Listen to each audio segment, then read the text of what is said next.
Hello, this is the Homestead Beekeeping series, and we're going to look at what the happenings around the hives in autumn are. Let's go.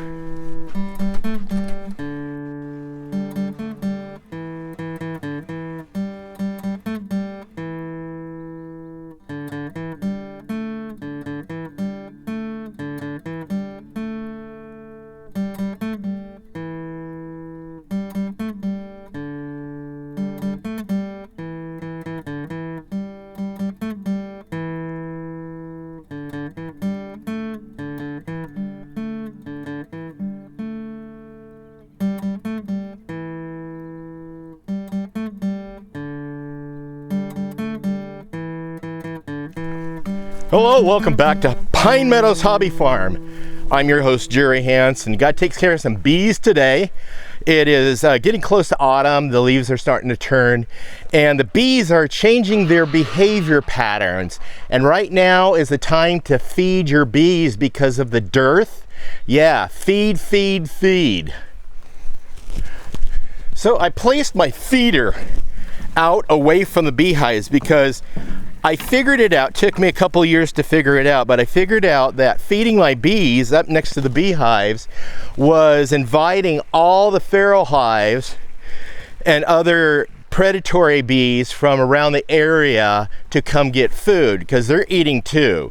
So I had to move the feeder away from the beehives so they will leave those beehives alone and not incite robbing. So I don't suggest putting that in. So right now I've got this bucket full of straw. We're going to go ahead and fill it with sugar water. This is 1 part sugar, 1 part water. I filled this 5-gallon bucket up half and half. And the straw gives a path on which the bees can land on and go down in there and suck up the sugar water. Now you can see the distance I put from my hives back there. You see the red, white, and blue back there? Yeah, that's my hives. Made sure it was clear away from my hives. Now this is something I just figured out myself. Yeah, and hopefully my weak hives, if I have any weak hives, won't be bothered again because that's what I think what was happening with my hives failing so bad over the past years is because I was feeding in front of the hives, hive entrance feeders inside the hives. I'm not doing that anymore until we actually get into cold weather. Then I'll start feeding them inside the hives. But right now we're in a dearth. Pollen is going down to a minimum, and of course nectar is down to a minimum, so I'm going to do my best to feed the bees. I don't care if the bees come in around me, from around me, because some of those bees are actually my bees that left. And if I can get a swarm, because those hives in the spring will swarm, and if I can capture a swarm and rehome them over here, bonus, free bees. So this is already getting attention, and we're just going to let the bees have their way with it. As you can see here, I have some blooms going on in my yard. I could not mow my yard, so I just let it grow, and this was due to the area, you know, the climate. It was so hot and dry. Mowing of any kind is forbidden right now out here in the wilderness.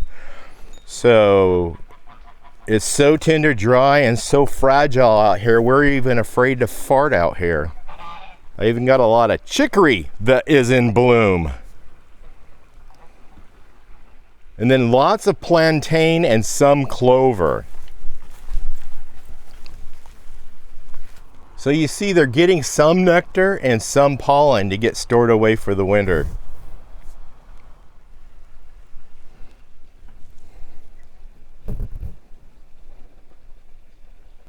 Now there's some nutritional changes going on in the hives right now and getting into autumn.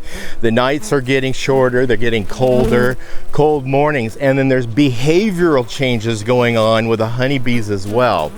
All the nurses bees, the honeybees, the worker bees, they're all women. They're all female, and they produce a certain brood of males which are called drone, and the drone's sole purpose is to go out and share their genetics with other queens from other hives. Since now we're getting into a season where there's no brood being kept, it's just primarily focusing on food for the winter.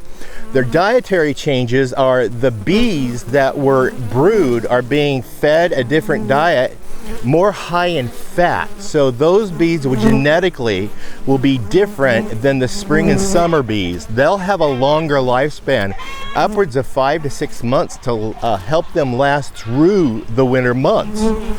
And of course, the spring summer bees have a different diet, and they go out and do the foraging and working, and they have a lifespan of only maybe 3-4 weeks at most. They don't have a long lifespan at all. But that is the dynamics of a hive.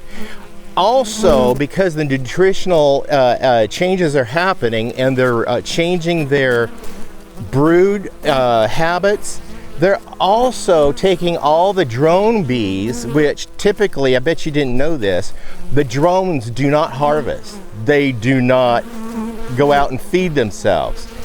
A drone is fed by a worker bee who goes out and harvests it and feeds it to the drone.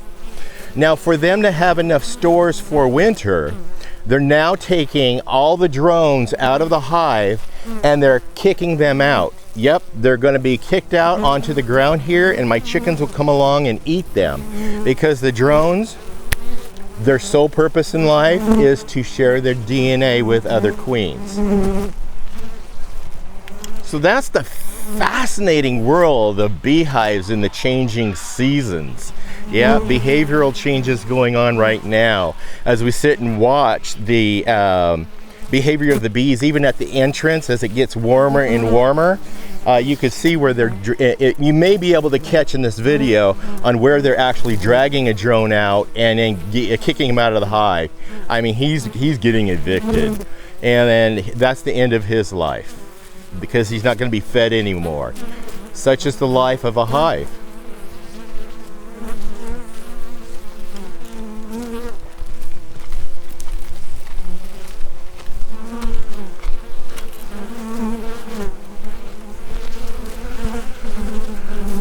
Well, I'm Jerry Hansen, your host, sharing what happens in my beehives, the autumn behavioral changes and the happenings around the hive.